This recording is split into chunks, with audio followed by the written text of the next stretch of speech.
Hi, I'm Crad, Jaynes, President of the South Carolina Timber Producers Association, and welcome to the Issues and Advocacy segment of the 2017 Top Update. Our association is dedicated to representing and servicing the professional timber harvesters and wood suppliers of the state of South Carolina. We partner very closely with the South Carolina Forestry Association and the South Carolina Forestry Commission to promote, educate, and let people know about sustainable forestry in our industry. We're blessed here in South Carolina to be involved in an $18.6 billion industry with the highest payroll and the highest number of employees, and ranks as the #1 manufacturing segment of the Palmetto State's economy. We're proud of that. But most of all, we're blessed to be working with a renewable, sustainable natural resource, our forests, and the timber in those forests. This segment of the 2017 Top Update deals with issues and advocacy. This is a very passionate subject with me. We have to know and be involved. Active involvement prohibits problems. Well, maybe not always, but we've got to be involved so that we can address the issues and problems that are in our industry. Our industry, as I mentioned, is a major economic driver here in South Carolina. Active involvement provides information and education. This is a picture where we met with U.S. Congressman Tom Rice, that represents the 7th District here in South Carolina. And Congressman Rice is the only congressman in the U.S. House of Representatives that has 3 pulp and paper mills within his district. Let's ask the question, where's public policy made? Well, one thing about it, it's not made in the logging woods. Public policy drives everything. Let's start at the top. National and federal policies begin in Washington, D.C., with the United States Senate and the United States House of Representatives, the executive branch, and all the many agencies that regulate all the regulations dealing with businesses and the environment in this country. What are some of the federal issues? Well, a lot of discussion about interstate truck weights. This has been an ongoing discussion for many years. One of the things that has come up is that there are some groups that would like to see 90,000 pounds with a 6th axle. But it doesn't help our industry because we have to travel to state roads. But there's also discussions about moving to a point to allow the state legal gross weight for agricultural products, including unmanufactured forest products, to be moved on the interstate system within the state. We're blessed here in South Carolina to have a great interstate system. Look at what that would do for our industry.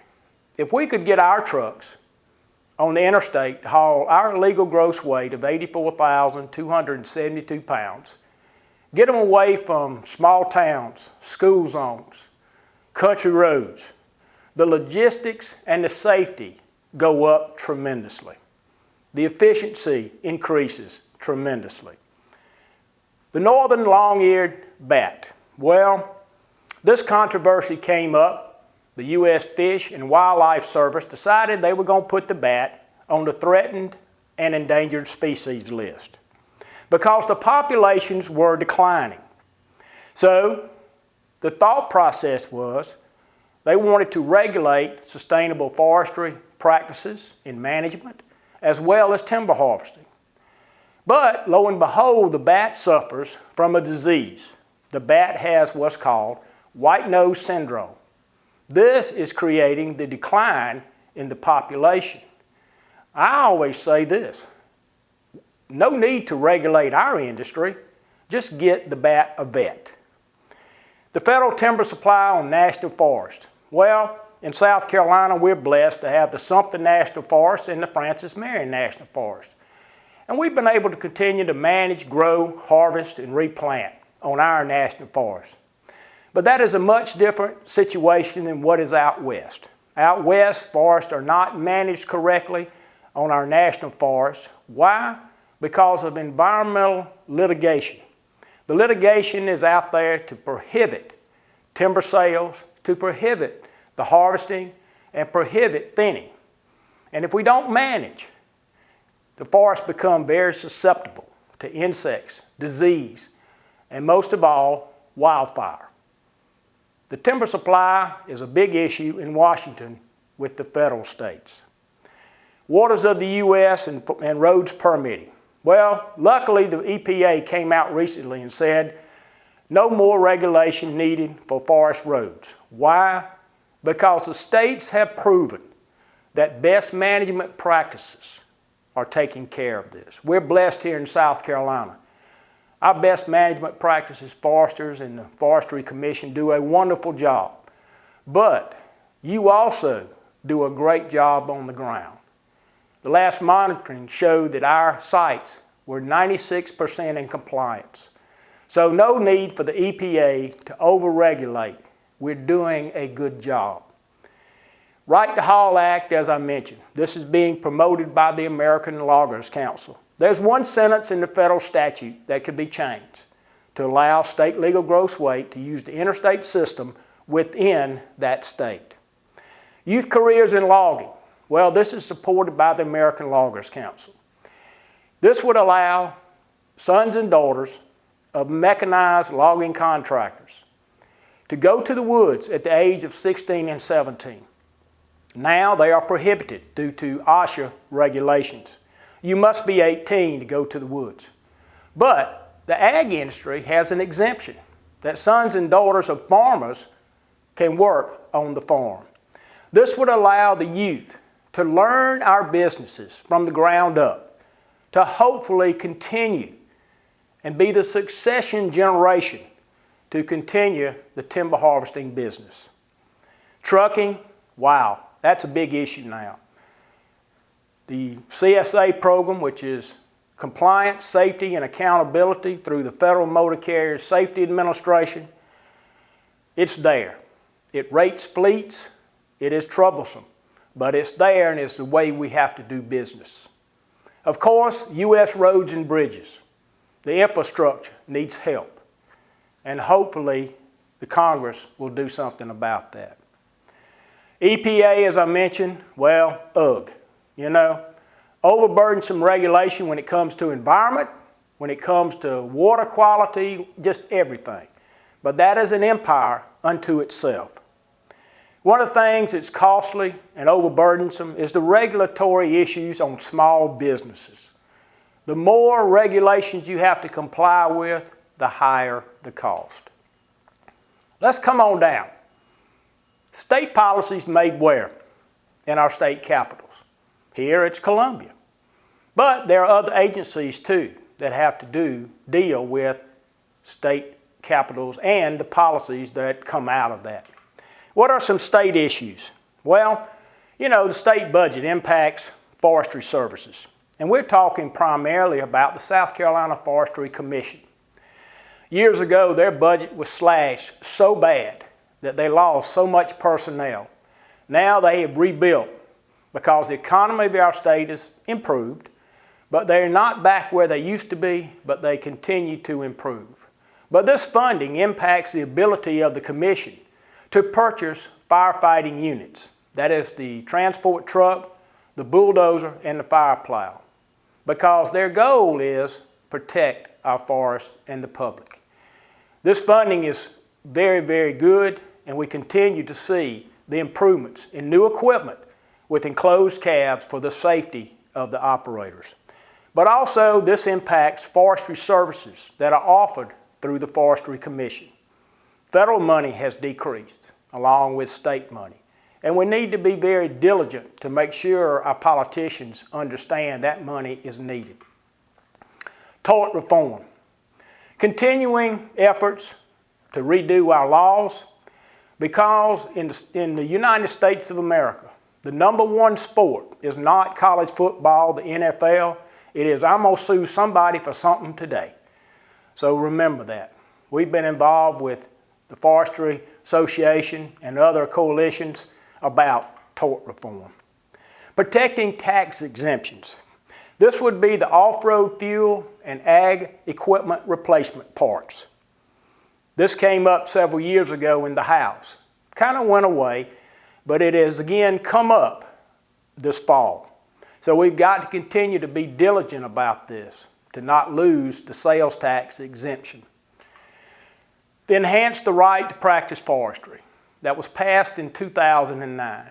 This particular law will not allow counties, municipalities to pass ordinance that would prohibit or restrict the practice of sustainable forestry, provided the land meets the criteria. Bridge and road improvements. Well, fortunately, the funding came about in the last session of the General Assembly. Is it enough? It's better than what it was. But our infrastructure needs help.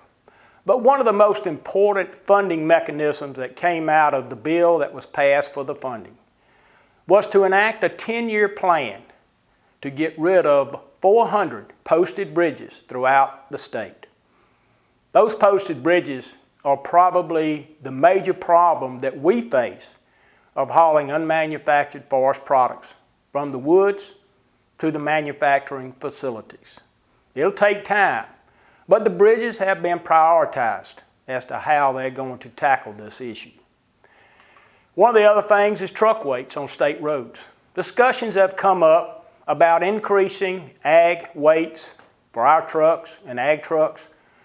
We have the 84 272 pound allowance, but there's been talk about 88,000 or 90,000. So that discussion will be ongoing. But the problem now is our infrastructure. Once we begin to improve the infrastructure for bridges, for roads, this might come about. Forest landowner rights. Forest landowner rights are being attacked. I congratulate the South Carolina Forestry Association for their work in the General Assembly to where counties that were requiring landowners to have a forest management plan in order to qualify for the agricultural exemption is not there anymore. And I congratulate CAM on that. Overburdensome state regulations. Yes, here in South Carolina we have our own agencies. Department of Health, Environmental Control, DHEC. They have their regulations. But one of the things that's so good is there's a great partnership between DHEC and the Forestry Commission for the BMP program. So we can regulate ourselves under the BMP program. You know, issues that impact one segment impact the other segment of our industry. It's the wood supply chain, from landowners to loggers, to wood suppliers, to the mills. That is the wood supply chain. And one segment has issues or problems, it will affect the entire wood supply chain. Let's break it on down. How about counties and local municipalities? Years ago, Newberry County, Aiken County came up with an ordinance that they were going to restrict and prohibit log truck usage of county dirt roads. We got involved. Got that solved. And just recently, Cam and I were involved with the South Carolina Trucking Association as well to work with Sumter County because they were going to pass an ordinance to restrict the use of all trucks over 6 wheels from using county roads. Not only would that have restricted our industry, but think about all the other freight trucks that use county roads. Be in touch with all of this. Tree protection ordinances, they're out there, but they're not as great as they used to be. Years ago, Greenville County decided they were going to pass a tree ordinance. Got involved. Well, the ordinance they wanted to pass would have restricted all tree farmers from being able to harvest their timber. Horry County did the same thing, but active involvement got that changed. River and road buffers. Well, that's kind of an ongoing thing. Years ago on the Catawba River in the up mid-state, well, a group out of Charlotte and other groups got together and they wanted to have a regulation that would only allow a 300-foot buffer on both sides of the Catawba River. Now think about that. If you're a landowner, think of all the wood that would not be able to be harvested. But that has been somewhat resolved, but partly because of our BMP program. Timber harvesting ordinances. There are municipalities around the state that do have these ordinances. The city of Irmo, outside of Columbia, has a timber harvesting ordinance. Lexington County years ago wanted anybody who was going to do a total harvest to have to report to Lexington County that they were doing it. Why? Because what they were getting a lot of calls about was so-and-so's cutting all their trees. Well, they never mentioned thinnings or anything, and what it was to simply help them to know what was going on. Active involvement between our association and the Forestry Association got this straightened out. But timber harvesting is important to who? Landowners, the loggers, and the local economies. Open space, green space. It's still there. But I remember years ago, Richland County wanted to do an ordinance about open space, green space, and allow anybody to go through anybody's land. Well, that ain't gonna fly. But the thing about it is, if this comes about, forestry needs to be a part of the plan. Working with policymakers, contact federal, state, and local politicians, elected officials. Know what's going on. Contact planners and administrators. Find out what's happening not only in your local area, but the areas that you actually work in. Provide details about your concerns. Suggest solutions.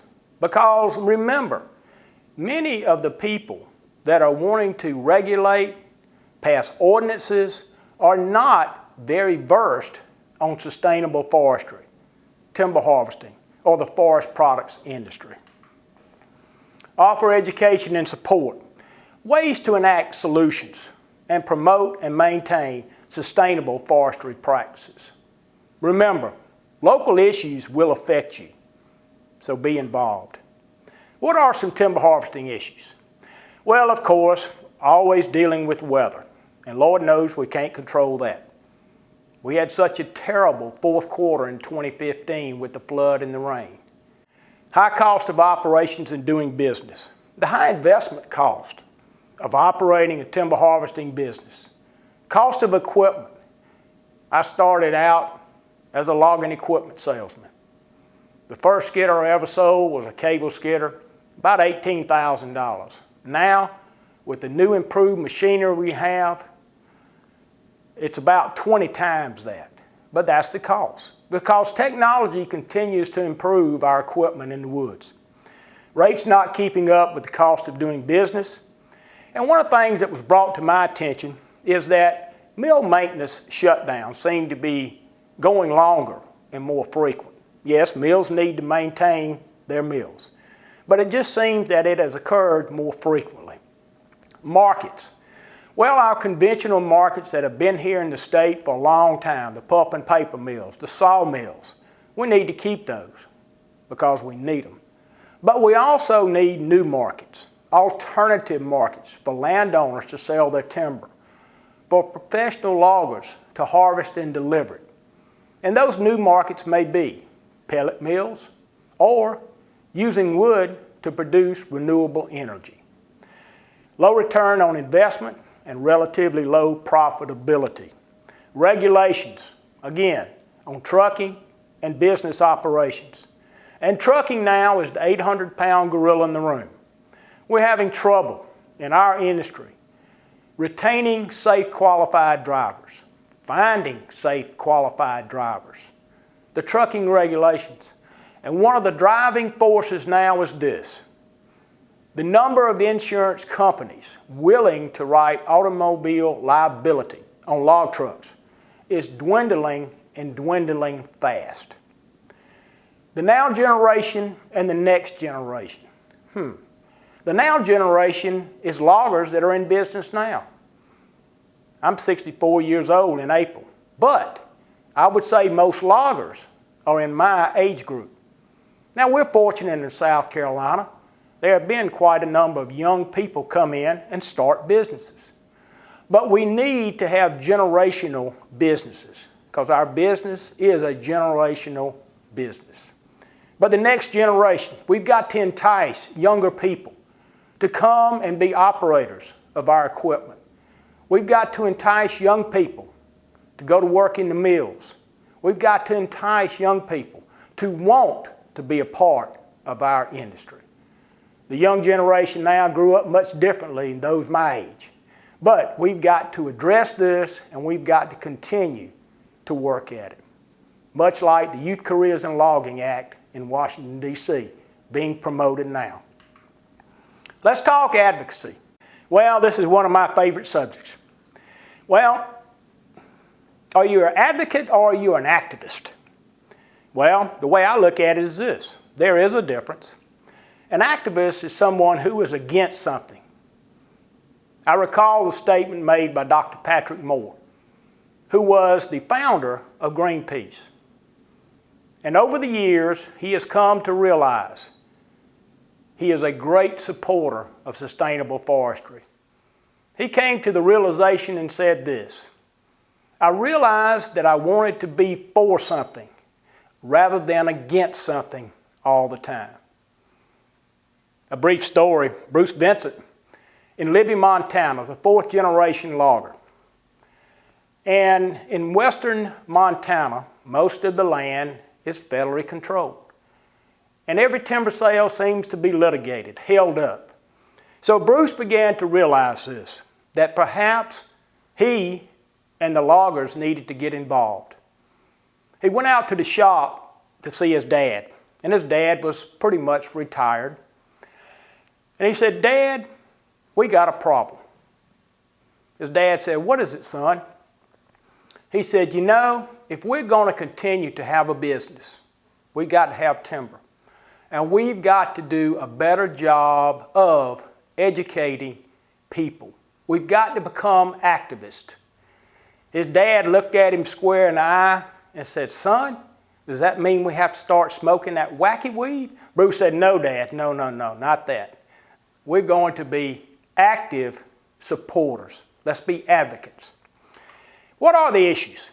Well, policymakers really don't have a true understanding about sustainable forestry, professional timber harvesting, or the forest products industry. The general public doesn't understand our industry. And you know, the public looks at it and says, oh wow, that's my perception of a total harvest. There's not going to be any trees left, they're cutting them all. Well, to them, that perception is reality, and that's not true. Environmental obstructionist groups, those anti-forestry groups that don't like forestry, but they all use forest products. Our image, pay attention to how we look. And forestry education and opportunities to spread our message. One of the greatest things that has come into our industry is the Sustainable Forestry Initiative. That is a great program to certify forests are sustainable, and forest products are coming from sustainable forest. Environmental obstructionist groups that operate in the South, there's a list, but Dogwood Alliance is pretty close to us. Years ago, they got on the kick about chip mills. The chip mills were, cutting all the wood. Well, that's not true. And just recently, their kick now is pellet mills. That the entire Southeast is going to be one barren land because all the trees are going to be harvested to go into pellet mills. Some of the goals of Dogwood Alliance, any environmental obstructionist group, and I call them environmental obstructionists because we're environmentalists. We need healthy, managed forest.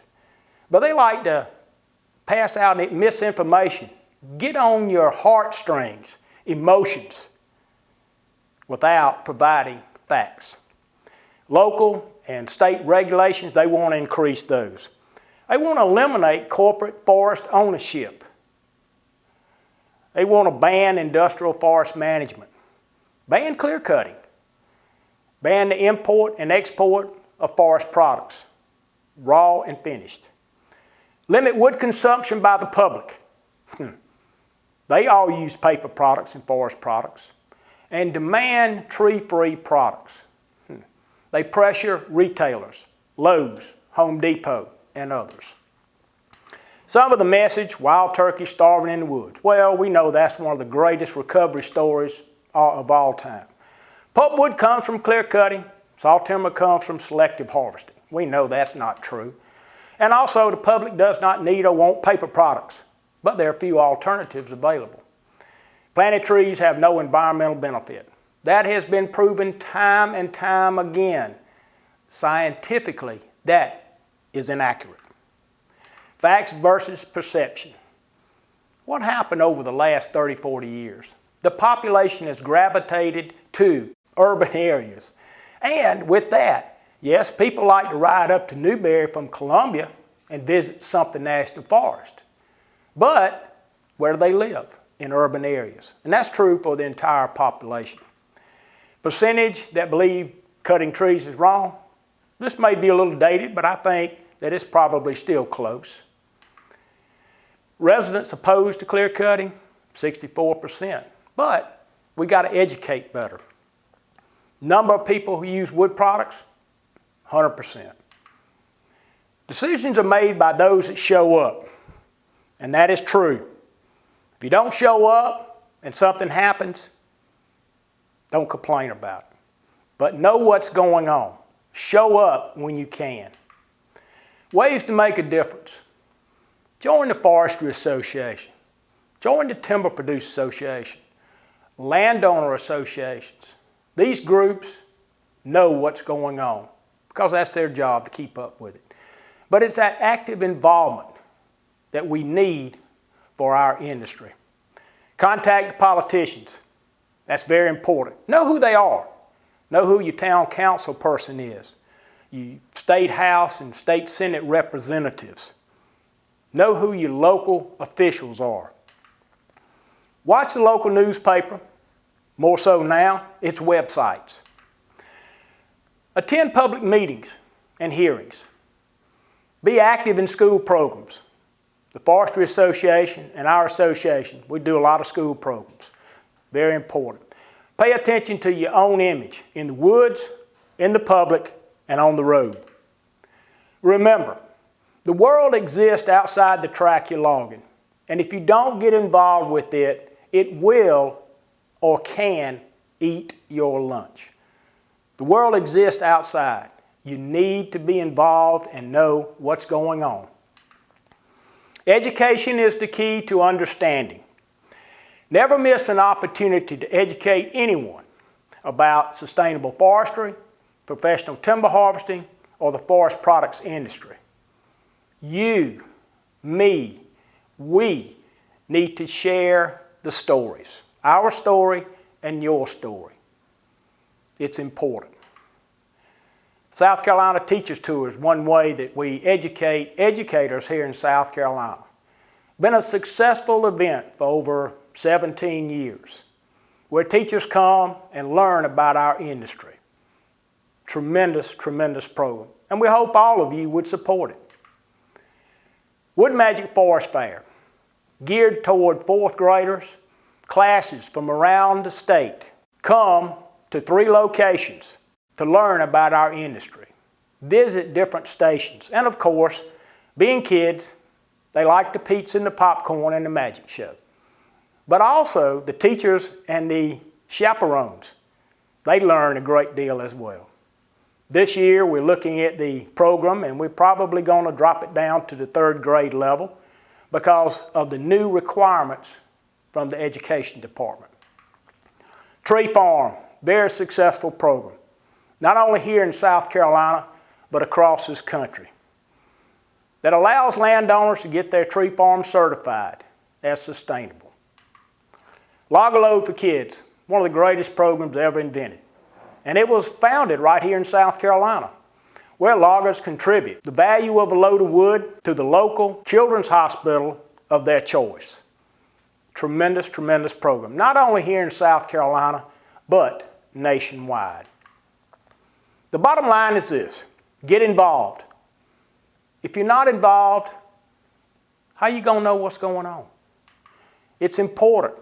Remember this: If you're not at the table, then most likely you're going to be on the menu. Thanks, and log on.